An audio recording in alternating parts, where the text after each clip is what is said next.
Bem-vindos à homenagem do 10º Encontro de Pós-Graduação em História Econômica da BPHE ao centenário de nascimento de Celso Furtado.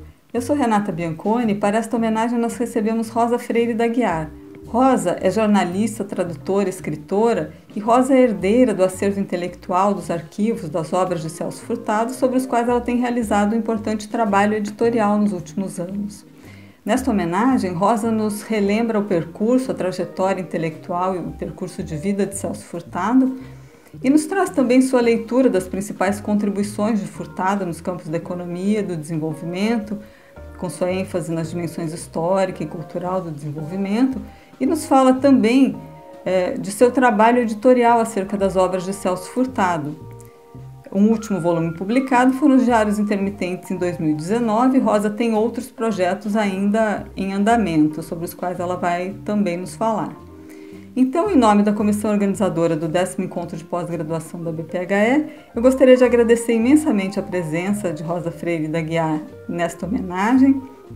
Muito obrigada, Rosa, por ter aceitado esse convite. E eu desejo a todos uma ótima sessão de homenagem ao centenário de nascimento de Celso Furtado.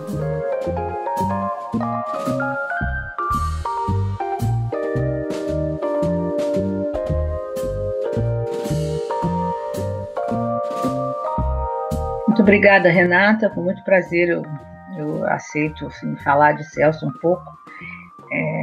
É um tema longo, né, abrangente, enfim, falar de Celso, mas eu vou dar assim, umas linhas gerais, talvez, da vida dele, para quem talvez não se lembre. Celso nasceu em 1920, portanto, o centenário este ano, né? Ele nasceu em Pombal, que é uma cidadezinha do sertão paraibano. Ele, muito jovem, com 8, 10 anos, ele foi para a capital do estado, que na época não chamava João Pessoa ainda, chamava Cidade da Paraíba, eu acho. E, pelo lado do pai, ele descende de uma família de funcionários públicos e de advogados, de juízes. Então, foi quase que eu diria naturalmente que ele foi fazer direito, foi seguir a faculdade de direito, mas já no Rio de Janeiro. Ele chega no Rio em 40, ele tem 19 para 20 anos, por aí, 19 anos, e vai fazer a faculdade de Direito, que enfim, era uma das carreiras tradicionais, digamos, dos jovens na época. Era engenharia, era medicina, era direito. Celso sai pelo lado do direito.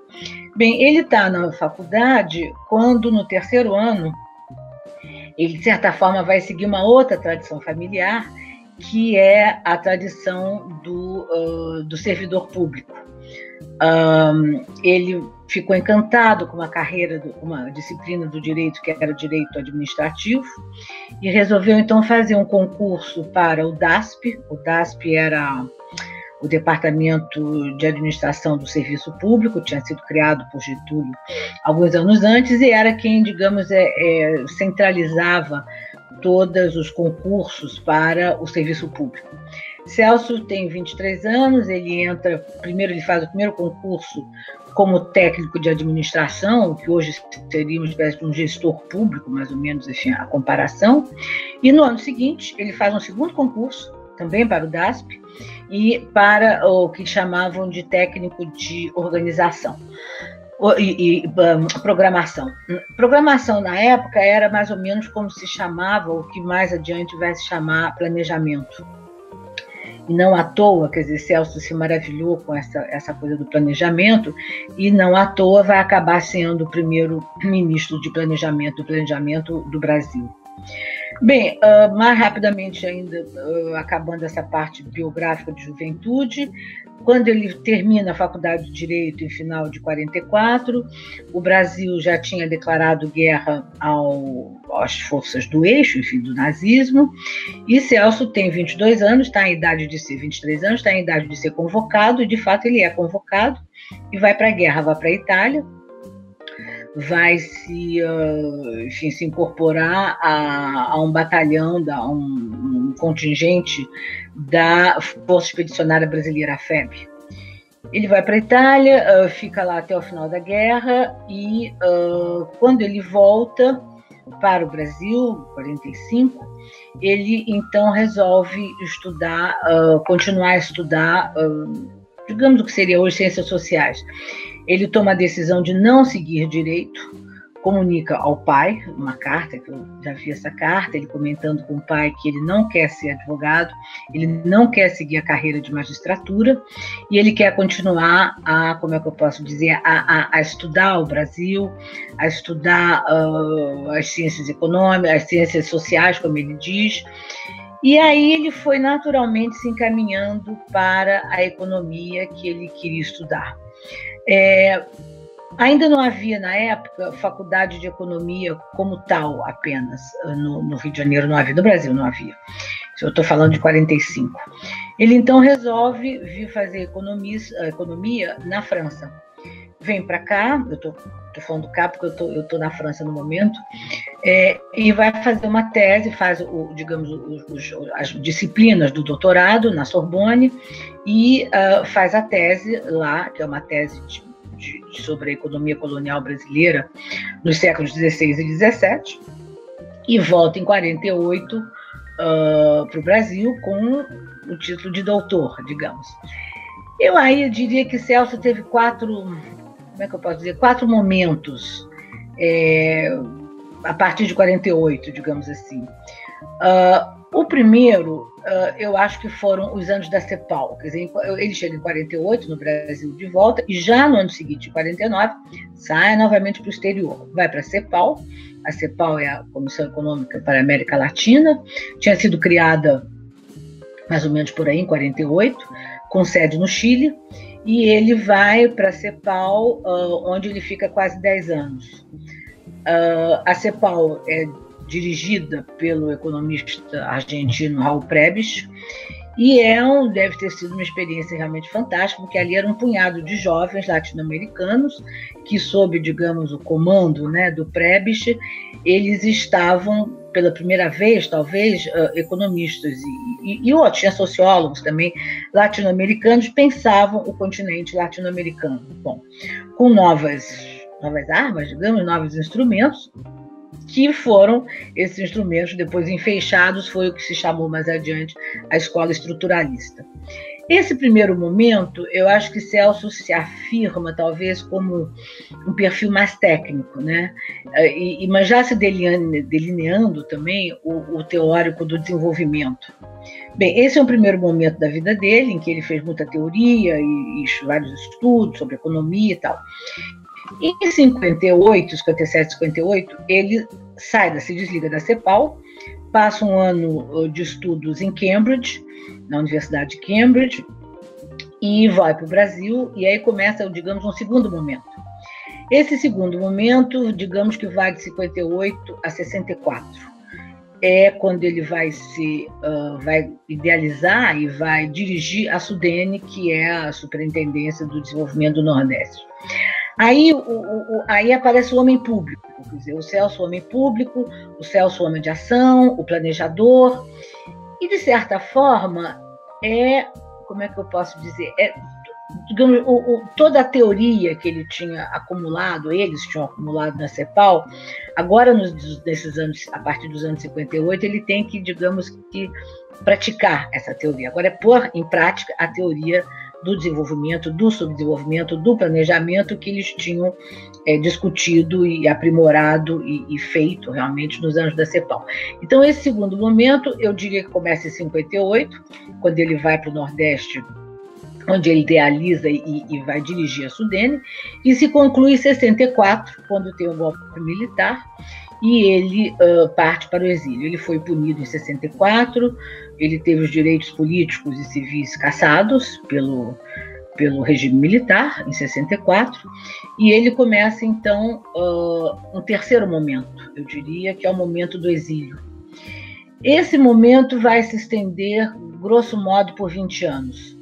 Digamos, de 64 a 84, sabendo que em 84 ele já podia retornar ao Brasil, já algumas vezes tinha retornado, várias vezes até no finalzinho, mas ele ainda tinha residência na França e, digamos, é o final do exílio. Nesses anos do exílio, aparece um terceiro perfil, digamos, um terceiro aspecto, uma terceira vertente de Celso, que é a atividade docente. Digamos, é o Celso professor universitário, que ele, aliás, nunca tinha sido no Brasil professor universitário, descobre essa nova profissão, digamos, na França, gosta dela, porque também podia não ter gostado, mas gosta, e pelo visto os alunos também gostam, porque ele teve centenas de alunos. As aulas dele na Sorbonne, num dado momento, tiveram que parar de ser dadas, alguns cursos dele, em salas de aula normais, digamos, que dava...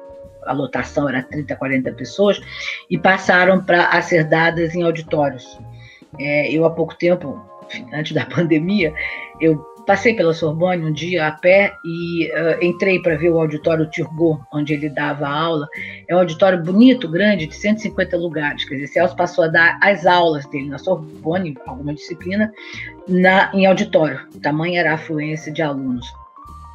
Bem, então, nesses anos, digamos, de professor, que vai até 84, por aí, um pouquinho antes, meados dos anos 80, por aí, ele foi muito rica essa atividade, e não é para a Renata que eu preciso contar isso, porque é exatamente o grande trabalho que a Renata fez na tese dela, é exatamente o Celso nestes anos do exílio. A Renata, acho que é a primeira pessoa que mergulhou mesmo nesses anos de exílio de Celso. Ela conhece toda a produção intelectual de Celso. Celso escreveu muito nesses anos, nesses 20 anos. Se eu bem me lembro, ele escreveu uns 10 livros, alguns de teoria, outros, digamos, de política econômica, que eram mais os dirigidos ao Brasil, e alguns livros, a meu ver, muito inovadores, quando ele vai aumentando, digamos, a moldura dos estudos dele e dos interesses acadêmicos dele, que reflete, de certa forma, a cabeça de Celso muito multidisciplinar. Bem, mas enfim, eu quero só acabar esse terceiro momento, que digamos que vai até 82, 3, 4, por aí, início dos anos 80, quando então terá um quarto momento, que é o retorno ao Brasil. O retorno ao Brasil se dá já um pouco nos anos da redemocratização, 82, 3, 4, 5, por aí, quando Celso volta, digamos, à luta, quer dizer, volta à batalha política, inicialmente pela redemocratização do país. Ele se filia a um partido político, que foi a única vez que ele foi filiado a um partido político, no caso era o PMDB, e mais ainda no caso era o PMDB presidido pelo Ulisses Guimarães, o grande Ulisses Guimarães, onde havia o que se chamava na época os autênticos do partido, era o pessoal mais de esquerda e centro-esquerda, e ali ele deu uma batalha grande, ajudando, evidentemente, como economista, de modo geral, nessa batalha pela redemocratização. Em 85, finalmente, o governo militar se retira, acaba, o regime militar acaba, vem digamos, o Sarney, que na verdade deveria ser o Tancredo, mas enfim, com a morte de Tancredo, assume Sarney, e Celso ainda vai exercer 2 cargos públicos, o primeiro como embaixador na Bélgica, da atual União Europeia, e depois o cargo de ministro da Cultura em Brasília. E aí, quando a gente volta de Brasília, ele ficou 3 anos no Ministério, até 88, aí eu acho que não é nem mais um momento, aí digamos, eu diria que é Celso um pouco uma espécie de uma referência no cenário nacional, e eu acho que a influência dele vai muito além do que a economia, quer dizer, a partir final dos anos 80, anos 90, Celso, sem a menor dúvida, ele era uma autoridade do país, era uma espécie de reserva moral do país, e o que se legitimava, eu acho, pelo percurso da vida dele, engajado, independente, preocupado com o país, com o mundo, enfim, é mais ou menos essa a trajetória que eu faria de Celso. Ainda depois do Ministério da Cultura, ele voltou talvez para uma atividade intelectual mais amena, digamos, que foram escrever as memórias. Ele tem 3 volumes autobiográficos, e depois, no final, ele escreveu alguns ensaios que ele publicou, enfim, em livros pequenos, e morreu em 2004. Quer dizer, eu acho que é mais ou menos esse o percurso de Celso que se possa fazer, até foi bastante longa, mas é mais ou menos essa a ideia de um percurso de vida de Celso.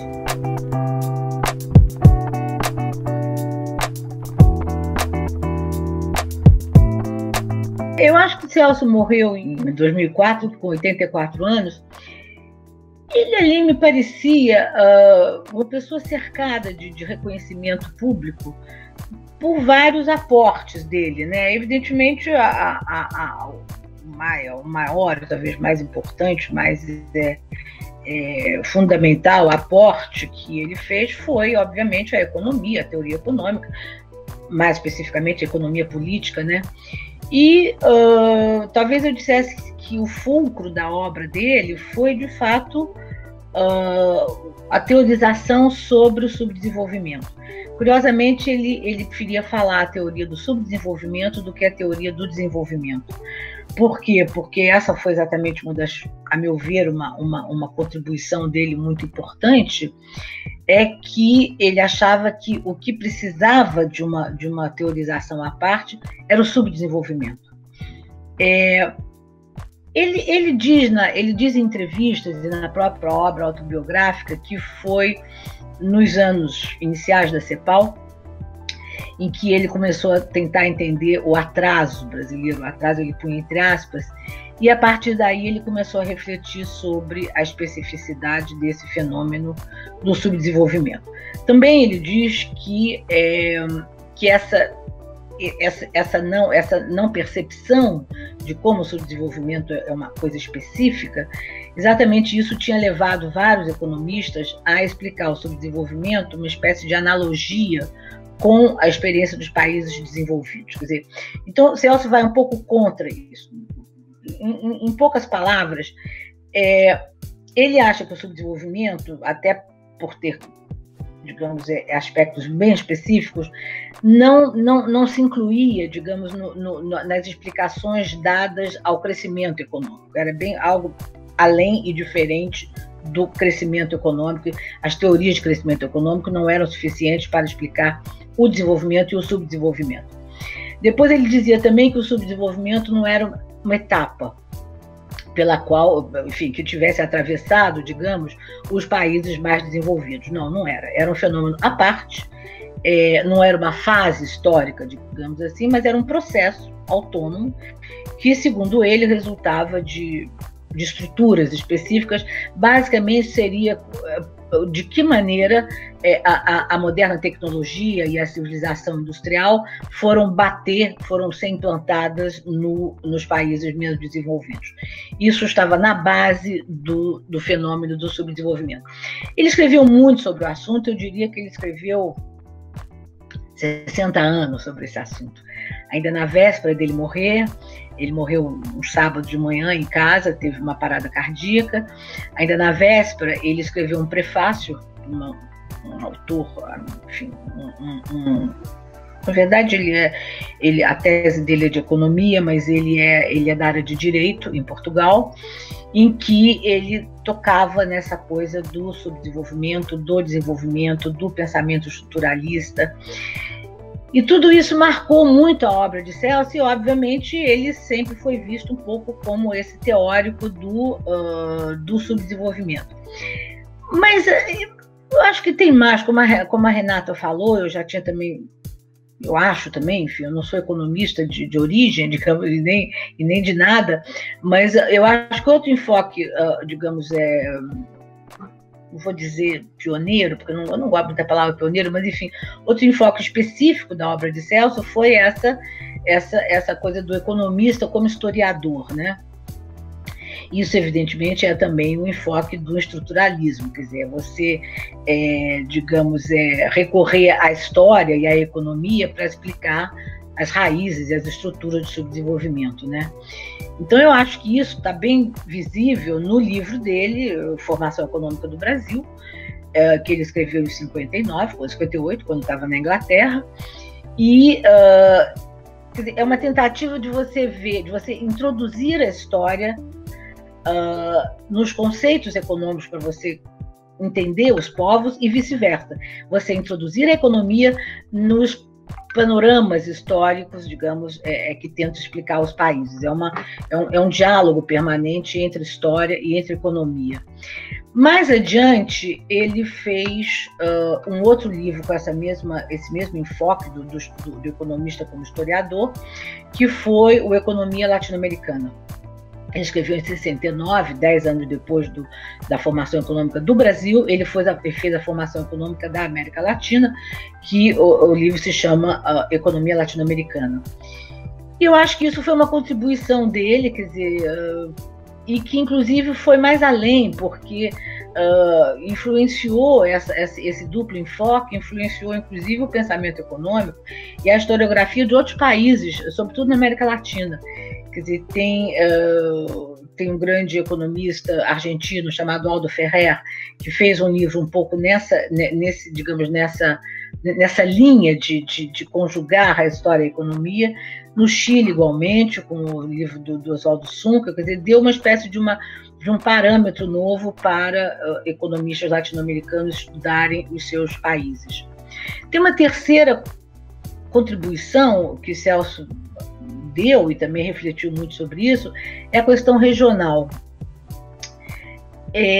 Quando ele vai para a Sudene, antes de começar a Sudene, ele começa a trabalhar o Nordeste, quando ele encontra com Juscelino Kubitschek, que era presidente na época, e Juscelino pede para ele, depois de uma grande seca que houve no Nordeste, em 58, que foi uma tragédia muito grande, Juscelino pede a ele para ir ao Nordeste fazer um estudo sobre o Nordeste. E ele faz, e mais ou menos o que ele percebe, digamos, é que as medidas que estavam sendo tomadas pelo governo de Juscelino e por outros governos, que elas precisavam ser trocadas, substituídas por um projeto geral de planejamento, de reformas estruturais, de estímulo às atividades econômicas, enfim, que respondesse às especificidades da região do Nordeste. Porque era a ideia naqueles anos, final dos anos 50, de que o Centro-Sul estava se industrializando, a toque de caixa, e o Nordeste continuava sempre para trás, como a região mais pobre do país e tal. E, na verdade, esse estudo, como é que eu posso dizer? No fundo, o que ele percebe é que estava se reproduzindo dentro do país o mesmo, como é que eu posso dizer? O mesmo enfoque que ele já tinha estudado na CEPAL, do centro e periferia. Ou seja, dentro do país havia um centro, no caso era o Centro-Sul, e uma periferia, grosso modo, eu estou bem resumida, de uma forma bem resumida mesmo, haveria o Nordeste. Então haveria o que... Tem um americano, que eu esqueço o nome dele, que mostrou que Celso foi o primeiro a fazer esses estudos do chamado colonialismo interno, digamos assim, né? E exatamente o que precisava era quebrar essa ideia de que havia um centro todo poderoso, se industrializando, enriquecendo, e o Nordeste um pouco na periferia. E daí eu acho que, aí volta o Celso teórico da CEPAL, ele percebeu que havia, portanto, no Brasil uma questão regional forte, e que provavelmente há até hoje, e que essa questão deveria ser quebrada, digamos, quebrar esse mecanismo de concentração mais ao sul, colonizando internamente uma região ou outra do país, poderia e deveria ser quebrado com planejamento e com reformas estruturais. Foi mais ou menos essas são as bases de quando ele percebeu que havia no país uma questão regional a enfrentar, e ele escreveu muito, muito sobre isso também. Bem, e mais um último tema que a Renata já mencionou rapidamente é a dimensão cultural. A dimensão cultural, na verdade, a cultura, eu acho que o Celso começa a estudar desde meados dos anos 70. Ali nos anos 70 ele escreve 3 livros, a cada 2 anos cada um. Em 74 ele escreve o Mito do Desenvolvimento Econômico, em 76 ele escreve o Prefácio à Nova Economia, e em 78 ele escreve Criatividade e Dependência. São 3 livros, a meu ver, seminais na obra de Celso, em que ele vai, como é que eu posso dizer, ele vai alargando o conceito de desenvolvimento. e incorporando outras facetas a esse conceito. No mito, ele incorpora a dimensão, digamos, ambiental do desenvolvimento. Isso porque o mito resulta de uma reflexão que ele fez a partir de um relatório feito pelo Clube de Roma, que era um think tank da época, que mostra que se o nível de consumo, o nível de civilização material que havia na época nos países ricos, se fosse estendido a todo o planeta, esse nível, não haveria planeta suficiente, não haveria recursos naturais suficientes para dar conta da mundialização dos padrões de consumo das civilizações mais ricas, digamos. Então, que nesse sentido é que talvez o desenvolvimento fosse um mito, porque não poderia ser estendido à humanidade como um todo. Evidentemente, a partir daí, Celso começa a falar sistematicamente do custo ecológico do desenvolvimento, ou seja, ele incorpora a dimensão ambiental.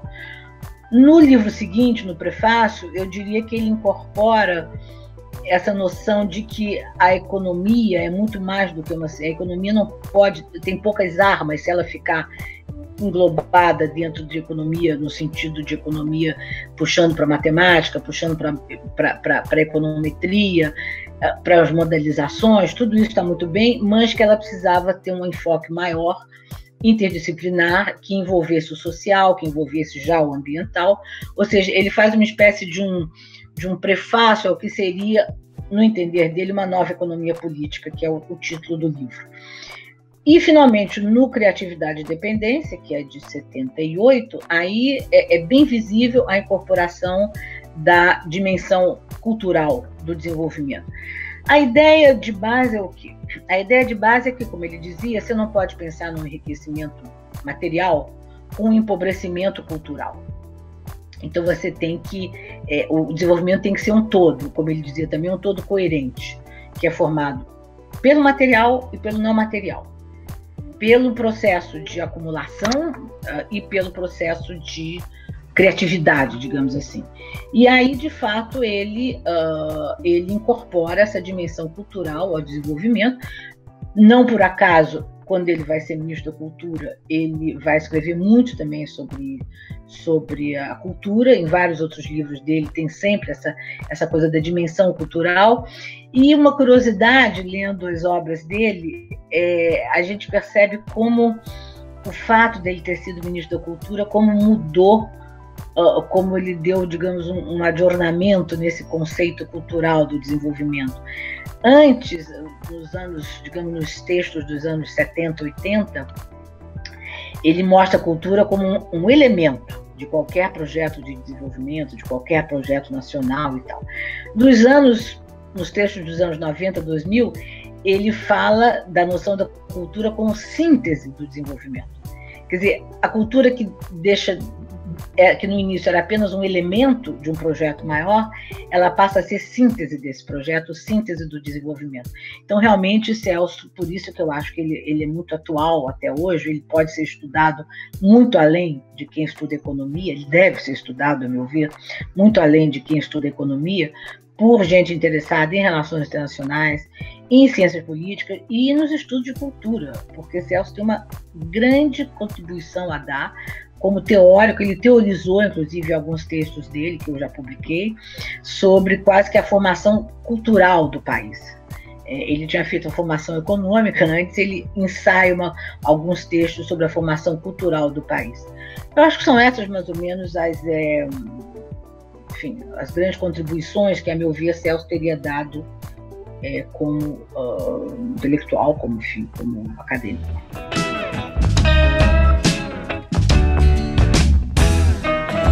Desde que o Celso morreu, ele morreu em 2004, né? Eu comecei a fazer uma espécie de... Eu não fiz nenhum projeto global, não. As coisas foram acontecendo. De resgatar algumas obras dele e de fazer com que essas obras chegassem às gerações mais novas, né? Como eu estou ligado ao meio editorial, eu tive também facilidade para publicar, né, vários livros dele, Então eu fiz primeiro o que a gente chama de edições definitivas. Quer dizer, a edição definitiva é aquela, em princípio, a partir da qual devem ser feitas as futuras edições, os próximos editores das obras de Celso no futuro devem se basear nessa definitiva. Uma edição definitiva corrige, ou tenta corrigir, pelo menos, o esforço é esse, todos os erros que foram acumulados nas edições anteriores. No caso de Celso, ele releu algumas obras dele importantes, ele releu, antes de morrer, o último exemplar que ele tinha e fez correções na margem. Palavras erradas, lapsos, frases às vezes até que faltavam. Ele foi anotando tudo na margem. E quando ele morreu, eu peguei esses exemplares revistos por ele e, se necessário, cotejei com os originais, porque eu tinha os originais, eu tenho os originais de todos os livros dele. Então, eu cotejei com os originais e corrigi tudo, e fiz as notas que eu achei necessárias fazer, as apresentações que eu achei necessárias fazer para cada livro, e pedi também, nos 5 livros que eu fiz das edições definitivas, 4 foram editadas pela Companhia das Letras e uma pela Contraponto. Eu pedi prefácios novos para situarem, enfim, para dar modernizar um pouco um livro que foi escrito há mais tempo, né? Então, depois das edições definitivas, eu fiz também umas coletâneas. A primeira que eu fiz foi quando Formação Econômica do Brasil completou 50 anos. O livro saiu em 59, quer dizer, em 2009 ele completou o cinquentenário. Aí eu fiz uma edição caprichada, com o próprio livro, evidentemente, e uma série de aparatos. Pedi um novo prefácio, que quem fez foi o Luiz Felipe de Alencastro. Publiquei todos os prefácios em língua estrangeira, nas edições estrangeiras em que tinha saído o livro. Formação Econômica, se não me engano, teve 8 ou 10 traduções em línguas estrangeiras, entre elas romeno, chinês, japonês, bom, enfim, eu peguei todos esses prefácios, né, das edições estrangeiras, e fiz também um apanhado de resenhas escritas por pesquisadores brasileiros e estrangeiros ao longo dos 50 anos, sendo que a última, eu publiquei o livro em 2009, a última era do início dos anos 2000 e feita pelo Maurício Coutinho, da Unicamp. Bom, depois disso eu fiz uma outra coletânea, que é a minha preferida, digamos, chamada Essencial Celso Furtado. Essa está... A da Formação Econômica do Brasil esgotou, mas essa outra está disponível em e-book, enfim, e a minha ideia ali foi escrever, quer dizer, juntar textos de Celso, não só do pensamento econômico, é a maioria, digamos, mas também do pensamento, mostrar o lado interdisciplinar de Celso. Foi essa a minha ideia. Então tem os textos ligados à economia e tem também os textos ligados ao pensamento político dele, sobre o Brasil, sobre o Nordeste, sobre federalismo, sobre globalização, enfim, os temas são vários. Depois o pensamento sobre cultura, tem vários textos sobre a cultura, ciência, e depois eu pus uns textos sobre trajetórias pessoais dele, ou a trajetória, digamos, intelectual, ele próprio falando, ou trajetórias de vida.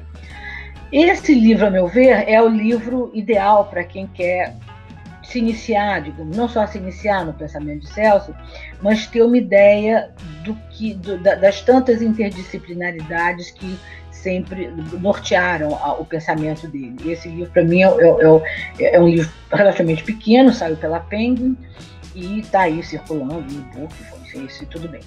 Bem, depois disso eu fiz, paralelamente a isso, eu fiz uma série que eu chamei Arquivo Celso Furtado, que eu fiz 6 livros para essa série, entre 2008 e 2014, se eu não me engano. Isso é o seguinte, eu comecei em 2008 a fazer umas explorações, digamos, dos arquivos de Celso e caí em vários documentos que eu achei que eram documentos importantes, que deveriam ser divulgados, mereciam ser divulgados, ou de artigos dele, de textos dele que estavam fora de circulação há meio século, ou originais, ou entrevistas que ele tinha dado lá pelos anos 50, fotos, enfim, eu achei que tinha cartas, algumas cartas já, eu achei que tinha um material ali rico para fazer uns livros, e criei essa coleção Arquivo Celso Furtado, que foi feita em parceria com o Centro Celso Furtado e a editora Contraponto, e fiz temáticos, né? Para cada um eu pedi um texto que contextualizasse o tema. Fiz um primeiro sobre a Venezuela, fiz textos de Celso sobre a Venezuela desde os anos 50, fiz o segundo sobre os cursos de desenvolvimento, economia do desenvolvimento que ele dava na França. Eu tinha todos os fichários, os cadernos dos cursos que ele dava, quer dizer, eu reproduzi o curso que ele dava na França, que ele deu uma vez no Brasil. Fiz o terceiro, se não me engano, foi sobre a Sudene, quando a Sudene fez 50 anos. Fiz um sobre o plano trienal, que foi o plano que ele fez a pedido do Jango, um plano para o país, que ele fez em 62, 3, por aí. Fiz mais um, já não me lembro, sobre a cultura, exatamente, sobre os anos dele no Ministério da Cultura, vários ensaios sobre a cultura, vários momentos em que ele pensou a cultura, e finalmente fiz um último sobre o que eu chamei de anos de formação, que são os anos anteriores ao Celso da CEPAL, digamos. Vai de 38 a 48, quer dizer, pega ele no ensino secundário ainda e vai até o final da tese. São esses 10 anos de formação realmente de Celso. Bem, e finalmente agora para o centenário, eu fiz 2 projetos. O primeiro, como você lembrou, já saiu, são os Diários Intermitentes, que eu publiquei ano passado, todo material inédito. Celso escreveu não muito a vida inteira, mas de qualquer maneira, em vários momentos da vida dele, escreveu diários, e eu encontrei uns 47, para ser exato, cadernos em que ele escreveu os diários, e eu publiquei todo esse material, que era todo material inédito, saiu ano passado, e agora, finalmente, fechei mais um livro para o ano do centenário. A pandemia vai atrasar o livro, deve sair em março do ano que vem, com a correspondência intelectual de Celso. A correspondência de Celso é imensa, imensa. Entre os anos do exílio, que é evidentemente os 20 anos de exílio, ele morando no exterior, foram os anos de maior volume dessa correspondência, né? Mas eu juntei também e li a correspondência dos anos pré-exílio, anos da CEPAL, anos da Sudene, anos do Ministério do Planejamento, e dos anos pós-exílio, das lutas políticas, do Ministério da Cultura, enfim, eu li tudo. Eu li mais ou menos umas 15 mil cartas. Foi um trabalho pesado, um trabalho trabalhoso mas prazeroso também. Eu gostei de ter feito esse livro, mas evidentemente só me interessou, quer dizer, o grosso dessas cartas são convites que Celso recebia, sobretudo quando estava no exílio, de universidades do mundo inteiro, sindicatos, igrejas, enfim, para colóquios, para conferências, para dar aula, para escrever livro, para escrever artigo. É um mar de convites. Mas isso me interessou menos. O que me interessou de fato foi o que eu chamo de correspondência intelectual, ou seja, o vai e volta das cartas. Eu tenho também, acho que ele escreveu, não todas, mas uma boa parte, e com personalidades, amigos dele, conhecidos, enfim, professores universitários e políticos e intelectuais, com quem ele se correspondeu durante 50 anos. As primeiras cartas, se não me engano, vão do início dos anos 40 e as últimas chegam nos anos 2000, mais ou menos uns 60 anos de correspondência. Eu dividi o livro entre os interlocutores brasileiros e os interlocutores estrangeiros. Entre os brasileiros, eu não cito alguns nomes só, eu cito Antônio Calado, Antônio Cândido, Florestan Fernandes, Fernando Henrique, Hélio Jaguaribe, Tiago de Mello, Darcy Ribeiro, Luciano Martins, enfim, tem muita gente aí bacana, Otaviani. Acho que eu paro por aqui, para não, daqui a pouco eu vou esquecer todo mundo mesmo, é muito maior a lista. E entre os estrangeiros eu dividi entre os correspondentes ligados à CEPAL, e aí eu destaco, muito bonita essa correspondência dele com Raul Preves, foi uma correspondência que durou meio século, não era frequente, mas quando a gente vê o total, o conjunto dela, é muito bonita essa correspondência entre os dois, é muito forte, eu acho muito interessante essa correspondência. E outros economistas da CEPAL, e depois eu faço também um núcleo, digamos, dos economistas de Cambridge, tendo à frente Nicholas Caldor e Richard Kahn. John Robinson, muito pouca coisa, realmente, eles se viam bastante em Cambridge, mas não se escreviam. E, finalmente, alguns avulsos, digamos, entre eles o Albert Hirschman, que também é uma correspondência muito bonita, com quem Celso correspondeu durante muitos anos. Bem, esse livro está pronto, e agora vamos esperar tempos melhores para lançá-lo, né? Mas ele está pronto.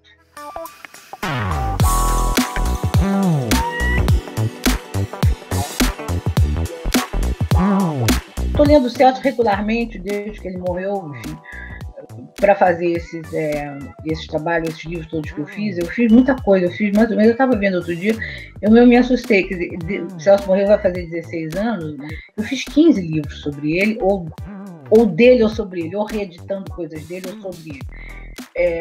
E trabalhando o meu trabalho, né? Isso foi uma coisa, mas enfim, é sempre trabalhoso, mas é sempre prazeroso, quer dizer, e de vez em quando eu leio alguma coisa de Celso, um pedaço aqui que eu quero reler, eu quero ver, bom, o que eu acho é que há pelo menos dois aspectos, dois temas em que eu acho que é fundamental ler Celso, eu diria até 3. O primeiro é exatamente sobre a especificidade do subdesenvolvimento, né? Eu acho que é um problema que continua a existir, não como era o que ele estudou, talvez nos anos 50, 60, 70, 80, porque ele foi estudando subdesenvolvimento durante os 60 anos, mas evidentemente o Brasil, estamos longe de ser um país desenvolvido no sentido que Celso imaginava o desenvolvimento, que aliás é bom que se diga, ele não confundia com crescimento econômico, porque ele disse isso algumas vezes e disse com muita clareza no final da vida que o desenvolvimento, primeiro que é um todo, quer dizer, é um conjunto, e que crescimento econômico é uma coisa, o Brasil, sem sombra de dúvida, cresceu muito em relação aos anos que ele começou a estudar, mas não necessariamente se desenvolveu, porque na visão dele só há um desenvolvimento quando há um projeto social subjacente, quer dizer, se não há esse projeto social subjacente, você cresce, você se moderniza, inclusive, não há dúvida que a sociedade brasileira hoje tem nada a ver com a sociedade de 10, 15, 20 anos atrás, mas não há necessariamente o desenvolvimento. Quer dizer, essa temática, eu acho que continua muito atual. E como os textos de Celso, em geral, são textos muito, muito reflexivos, muito distantes, ele não está muito colado à atualidade, francamente, eu acho que lê-lo vai continuar a ter, digamos, enfoques importantes que os pesquisadores, os jovens estudantes, vão encontrar nessa teorização. E o outro aspecto que eu acho que, enfim, que também é muito atual ainda, esses são os livros mais recentes de Celso, eu destacaria um livro pequenininho dele chamado Capitalismo Global, que está em circulação, vive sendo reeditado, que ele escreveu em 97, é exatamente em que resulta para os países menos desenvolvidos o processo da globalização, em que atinge mais os países menos desenvolvidos a perda de certos elementos de controle pelo Estado, quer dizer, o enfraquecimento do Estado Nacional nos países menos desenvolvidos. Esse tema Celso estudou também muito e eu acho que mantém muita atualidade. Eu diria esses dois temas, assim, e eu acho que continuam muito atuais e eu recomendo aos jovens que leiam, sim, quer dizer, é agradável ler Celso, ele escreve bem, é instigante, às vezes pode parecer difícil, e para mim eu que não sou economista, para mim realmente tem momentos que eu custo a atravessar, mal pula, vai ler um outro ensaio, esses livros dele finais dos anos 1990, 2000, de ensaios, são livros pequenininhos, que continuam a ser editados pela Paz e Terra, são muito interessantes, porque aí ele de fato, ele dá uma visão global do mundo, um pensamento abrangente, e alguns desses livros eu pus no essencial, alguns desses textos, digamos, eu pus no essencial, então acho que é isso, quer dizer, é a ideia de lê-lo e relê-lo como, de um lado, um clássico, como que ele fez, o Formação Econômica do Brasil, que hoje em dia é considerado um livro clássico, digamos, da historiografia brasileira, e, de outro lado, esses enfoques dele mais recentes e mais abrangentes do pensamento político, dos efeitos da globalização e sempre da especificidade do subdesenvolvimento e do desenvolvimento. O subdesenvolvimento, como Deus Janus, tanto olha para frente como para trás. Não tem orientação definida. É um impasse histórico que espontaneamente não pode levar senão a alguma forma de catástrofe social. Somente um projeto político apoiado em conhecimento consistente da realidade social pode romper a lógica perversa do subdesenvolvimento. Elaborar esse projeto, e concluo, de conhecimento, é tarefa essencial das universidades. Dediquei a minha vida a explicar o que era o Brasil, seus problemas, etc, etc. Escrevi um livro que se chama Formação Econômica do Brasil. Nesse livro se trata de ligar a história do Brasil ao contexto internacional. O que há de mais marcante no livro é essa percepção clara de que nada do que ocorre no Brasil se entende plenamente se não temos uma percepção global do quadro internacional, das forças que interferem lá fora. E essa é a mensagem que deixei nesse livro. Posteriormente eu escrevi um outro livro que se chama Brasil, a Construção Interrompida. Isso faz uns 10 anos, quando nos colocamos o problema de saber se havia outra política viável no Brasil, outra política de desenvolvimento. A construção estava interrompida no sentido de que não havia mais criação de emprego e que o setor dinâmico da economia, que era o setor industrial, estava parado. E as necessidades da população continuavam se agravando, não satisfeitas. A insatisfação social era crescente, o desejo de inovação era enorme. Esse foi o painel que eu apresentei há 10 anos atrás. Nunca esqueçam de que o Brasil é um país em construção, não é um país já feito, em que haja apenas que tocar em detalhes. É um país onde há um grande desafio,